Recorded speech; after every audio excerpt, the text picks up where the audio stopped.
সকাল সকাল আমরা বসে গেছি চা নিয়ে, আর হাই হ্যালো দিয়ে শুরু হয়ে গেছে মোটাও এসে হাজির। চাটা খাচ্ছি তখন থেকে বিশাল বিকট ব্যান্ড পার্টির আওয়াজ। আমি তো ভাবছি কোনো বরকনে আসছে, তারপরে দেখি ও মা কোনো এক পার্টির দল যাচ্ছে।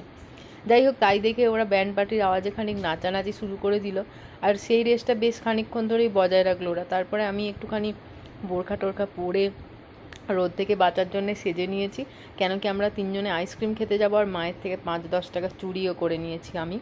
আর রাস্তায় ঘন্টুর সাথে দেখা, যেখানে বাঘের ভয় সেখানেই সন্ধে হয়। আর ওকে গাড়িতে না চাপালে ও তো আমাদের যেতেও দিত নি, তাই ওকে চট করে একটু ঘুরিয়ে এনে আমরা তিনজন বেরিয়ে গেছি। প্রথমে খেয়েছি আইসক্রিম, তারপরে সবার জন্য ওখান থেকে আইসক্রিম নিয়ে, দই কিনে, আমুল কুল কিনে, মিষ্টি কিনে তারপরে ওখান থেকে বাড়ি এসেছি।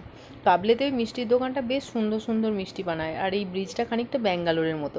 জানো, এই বাক্সটা আমার দাদু আমাকে অনেক ছোটোবেলায় কিনে এনে দিয়েছিল স্কুল নিয়ে যাওয়ার জন্যে। মা আজকে বানিয়েছিল বাড়িতে শুক্তো, সবাই একসাথে বসে খেয়েছিলাম। ছোটো ভাইয়ের জন্য